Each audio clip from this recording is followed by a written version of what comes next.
உங்க கூட ஒரு காமெடி காம்பினேஷன் ரோல் பண்றாரு இல்லையா, அவர் வந்து இதுக்கு முன்னாடி ரியோராஜ் அவர்கள், கவின் அவர்கள் எல்லாரு கூடயுமே பண்ணியிருக்காங்க. அவங்க எல்லாமே டெலிவிஷன்ல இருந்து சினிமாக்கு போய் சாதிச்ச ஒரு ஹீரோஸ்.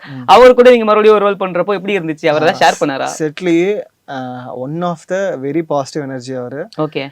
எப்படின்னா வேலை இருக்கும், தொழில போட்டி இருக்கும், இதெல்லாம் எல்லா ஆர்டிஸ்ட்க்கும் எல்லாமே இருக்குங்க.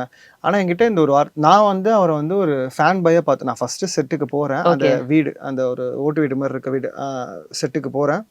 போயிட்டு என் ரூம் மென் ரூம் இருக்கும்ல, பாய்ஸ் ரூம் கேர்ள்ஸ் ரூம், மென் ரூமுக்கு போயிட்டு காஸ்டியூம்லாம் எடுத்து வச்சுட்டு மீட் பண்றேன். இந்த மாதிரி ஹாய் மக்கா எப்படி இருக்க அப்படின்னு. நல்லா இருக்கேண்ணே அப்படின்னு. ஆனால் அவங்க ரொம்ப பெரிய ஃபேன் அக்கா, ஹீரோ வந்திருக்க, சத்யா போகிறது எனக்கு கஷ்டம் தான், ஆனால் நீ வந்திருக்க, சின்ன பையனா இருக்கே பார்ப்போம், லுக்கு போட்டு பார்ப்போம் அப்படின்னா லுக்லாம் போட்டு அப்படின்னாரு. ஓகே. அவங்க ரிசீவ் பண்ணுறது இருக்குல்ல, அவர் ரிசீவ் பண்ணி என்கிட்ட ஒரு வார்த்தை இதே தான் நீங்கள் சொன்னதான் சொன்னார். நான் நடிக்கிற 9வது ஹீரோ நீ. ஓகே. இதுக்கு முன்னாடி என் கூட நடிச்ச எல்லாருமே வந்து பிக் ஸ்க்ரீன் இல்லை ஏதோ ஒன்று பெருசாக பண்ணிட்டு இருக்காங்க, நீங்களும் நல்லா வருவீங்க, வாழ்த்துக்கள். ஸோ அவர் வந்து சிவன் கோயிலுக்குலாம் போகிறவங்க. ஸோ அவங்க கரெக்டாக அந்த பாசிட்டிவ் எனர்ஜியை என்கிட்ட கொடுக்குற மாதிரி இருக்கும். நான் ஏதாச்சும் ஒரு லோவாக ஃபீல் ஆகிற மாதிரி இருந்தேன் அப்படின்னா அவங்க சொல்லுவாங்க இந்த மாதிரி நல்லதே நடக்கும்.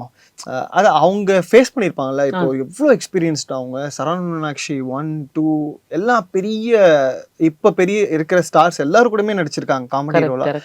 அவங்களுக்குமே ஒரு மொமெண்டம்காக தான் வெயிட் பண்ணுறாங்க, ஷிஃப்டிங்காக.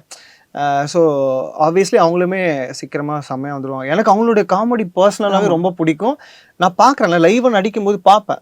ஸ்கிரிப்டில் இருக்கிறது ஒன்று போக லைவாக லைவாகவே கலகலன்னு இருக்கும் அவங்க செட்டில் இருக்கும்போது. அண்டு இப்போ இருக்கிற டோனுக்கும் கொண்டு வருவாங்க, இப்போ இருக்க ஜென்ரேஷனுடைய இதுக்குமே கொண்டு வருவாங்க. எனக்கு ஹோப்ஃபுல்லி நானே வந்து இப்போ ஃப்யூச்சரில் நான் படம் பண்ணு தான் இருக்கேன். ஸோ படம் பண்ணாலுமே எனக்கு கண்டிப்பாக நான் வந்து அவர் கூட எனக்கு ஒன்று பண்ணணும் அப்படின்ட்டு. அவர் இந்த இப்போ சிவகார்த்திகேயன் அண்ணன் வந்து வருத்தப்பட வழி சங்கம்ல சூரி கூட ஒரு இது பண்ணியிருப்பாங்கல்ல, அந்த மாதிரிலாம் அவர் கிடைச்சதுன்னா பிரிச்சிருவார்.